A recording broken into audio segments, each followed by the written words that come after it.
ఓం గణేశాయ నమః. ఓం శ్రీ మాత్రే నమః. అందరికీ నమస్కారం. 2026 సంవత్సరంలో పుష్కర నిర్ణయం పూర్తి విశేషాలను మనం ఈ వీడియో ద్వారా తెలుసుకుందాం. మొదటిసారి ఛానల్ ని చూసేవాళ్ళు మా ఛానల్ ని సబ్స్క్రైబ్ చేసి పక్కనే ఉన్న బెల్ ఐకాన్ ని ప్రెస్ చేయండి. దీనివల్ల మీకు రానున్న ఆధ్యాత్మిక వీడియోస్ అన్ని కూడా నోటిఫికేషన్ ద్వారా మీకు అందుతాయి. మా వీడియోస్ మీకు నచ్చినట్లయితే లైక్ చేయండి, షేర్ చేయండి. పుష్కరం అంటే 12 సంవత్సరాలు. గురుడు లేదా బృహస్పతి ఆయా రాశులలో ప్రవేశించినప్పుడు మనకి భారతదేశంలో ఉన్న 12 ముఖ్యమైన నదులకు పుష్కరాలు వస్తాయి. నదీ స్నానాలలో పుష్కర స్నానం పుణ్యప్రదమని హిందువులు భావిస్తారు. నీటిలో 2 శక్తులు ఉంటాయని వేదం చెప్తోంది. దాహాతిని తీర్చడం, శుభ్రపరచడం అనే 2 బాహ్య శక్తులు అయితే ఆంతరికంగా మేధ్యం, మార్జనం అనే శక్తులు ఉన్నాయి అని వేదం వివరిస్తోంది. మేధ్యం అంటే నదిలో స్నానం చేసి 3 సార్లు మునక వేస్తే తెలిసి తెలియక చేసిన పాపాలు పోతాయి. మార్జనం అంటే నీటిని చల్లుకోవడం, అంటే సంప్రోక్షణ చేసుకోవడం. దీని వలన ద్రవ్య శుద్ధి కలుగుతుంది. నీరు నారాయణ స్వరూపం కనుక ఆయన స్పర్శచే పాపాలు నదీ స్నానం ద్వారా తొలగిపోతాయి. తీర్థ స్నానం ఉత్తమం, దానికంటే నదీ స్నానం ఉత్తమం. దానికంటే పుష్కర స్నానం చేయటం నదీ స్నానం కంటే ఉత్తమోత్తమం అని చెబుతారు. పుష్కర సమయంలో దేవతలు అందరూ పుష్కరునితో నదిలో ప్రవేశిస్తారని హిందువుల నమ్మకం. పుష్కర స్నానం చేసే అశ్వమేధ యాగం చేసినంత పుణ్యం లభిస్తుంది. నదీ జలాలలో స్నానమాచరిస్తే మాధ్యం, అలసత్వం మొదలైన శారీరక రుగ్మతులు నశిస్తాయని తైత్తరీయ ఉపనిషత్తు వివరిస్తోంది. పుష్కర కాలంలోని మొదటి 12 రోజులను ఆది పుష్కరం అని, చివరి 12 రోజులు అంత్య పుష్కరము అని వ్యవహరిస్తారు. ఈ 12 రోజులలో మాతృశ్రీ యమునా నదిలో స్నానం చేయడం వల్ల సకల తీర్థాలలో స్నానం చేసిన ఫలితం దక్కుతుంది అని హిందువులు విశ్వసిస్తారు. అసలు పుష్కరుడు ఎవరు? ఈ పుష్కరునికి ఎందుకింత ప్రాముఖ్యత మనం ఇస్తున్నాం? పుష్కరాలలో మనం నదీ స్నానం ఎందుకు ఆచరించాలి అన్న విషయాన్ని తెలుసుకుందాం. పూర్వం తుండిలుడనే ధర్మాత్ముడు ధర్మబద్ధమైన జీవితం గడుపుతూ ఈశ్వరుని గురించి తపం ఆచరించి ఈశ్వరుణ్ణి ప్రత్యక్షం చేసుకున్నాడు. ఈశ్వరుడు తుండిలునితో ఏమి వరం కావాలో కోరుకోమని అడిగాడు. తుండిలుడు ఈశ్వరునితో తనకు శాశ్వతంగా ఈశ్వరునిలో స్నానం కావాలి అని కోరుకున్నాడు. ఈశ్వరుడు సంతోషించి తన అష్టమూర్తులలో ఒకటైన జలమూర్తితో అతనికి శాశ్వతంగా స్నానం ఇచ్చాడు. అందువలన అతడు 3.5 కోట్ల పుణ్యతీర్థాలకు అధికారి అయ్యాడు. ఇలా సకల జీవరాశిని పోషించగలిగే శక్తి అతనికి లభించింది. పోషించే శక్తిని సంస్కృతంలో పుష్కరం అంటారు. అలా తుండిలుడు పుష్కరుడు అయ్యాడు.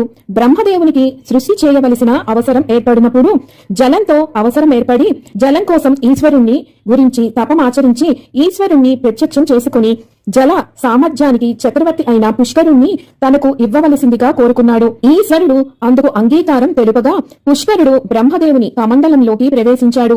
బ్రహ్మ కార్యం పూర్తి అయిన తరువాత ప్రాణులను బ్రతికించే ధర్మము నెరవేర్చడానికి బృహస్పతి ప్రాణులకు జీవధార అయిన జలం కావాలి అని బ్రహ్మదేవుణ్ణి ప్రార్థించాడు.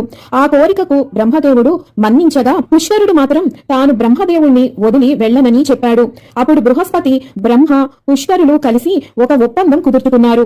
ఆ ఒప్పందం ప్రకారం గ్రహ రూపంలో ఉన్న బృహస్పతి మేషం మొదలగు 12 రాశులలో ప్రవేశించినప్పుడు 12 రోజులు మిగిలిన కాలం సంవత్సరం అంతా మధ్యాహ్న సమయంలో 2 ముహూర్తాల సమయం పుష్కరుడు బృహస్పతితో ఉండాలని నిర్ణయించారు. ఆ సమయంలో సమస్త దేవతలు బృహస్పతి అధిపతిగా ఉన్న నదికి పుష్కరునితో వస్తారు కనుక పుష్కర కాలంలో నదీ స్నానం పుణ్యప్రదమని పురాణాలు చెబుతున్నాయి. 2026 సంవత్సరంలో పుష్కర నిర్ణయం.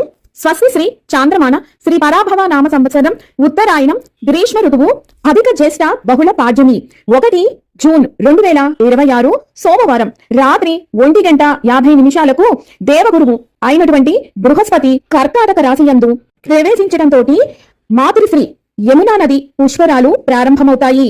బృహస్పతి రాత్రి సమయాన ప్రవేశించినందువలన మరుసటి రోజైనటువంటి 2 జూన్ 2026 మంగళవారం నుంచి యమునా నది పుష్కరాలు ప్రారంభమై 13 జూన్ 2026 శనివారం తోటి ముగుస్తాయి.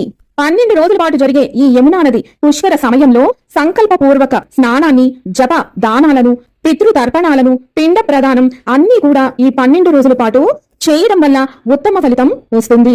పుష్కరాల సమయంలో ఏ రోజున మనం ఏ దానం చేయాలి అన్న విషయాన్ని తెలుసుకుందాం. మొదటి రోజు సువర్ణ దానం, రజిత దానం, ధాన్య దానం, భూదానం చేయాలి. 2వ రోజు ఈ రోజున వస్త్రదానం, లవణదానం, రత్నదానం చేయాలి. 3వ రోజు ఈ రోజున గుడదానం అంటే బెల్లం, అలాగే ఫలం దానంగా ఇవ్వాలి. 4వ రోజు ఈ రోజున నెయ్యి, తైలం, పాలు, తేనె వీటిని దానంగా ఇవ్వాలి. 5వ రోజు ఈ రోజున ధాన్యం, శకటం, వృషభము, హలం వీటిని దానంగా ఇవ్వాలి.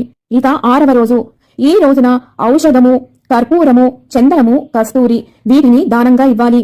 7వ రోజు ఈ రోజున గృహదానం, పీఠదానం, శయ్యదానం ఇవ్వాలి. 8వ రోజు ఈ రోజున చందనం, కందమూలాలు, పుష్పమాల దానంగా ఇవ్వాలి. 9వ రోజు ఈ రోజున పిండదానం, కన్యాదానం, కంబళి దానాన్ని చేయాల్సి ఉంటుంది. 10వ రోజు ఈ రోజున కూరగాయలు, సాలగ్రామం, పుస్తకాలు దానంగా ఇవ్వాలి. 11వ రోజు ఈ రోజున గజదానం చేయాల్సి ఉంటుంది.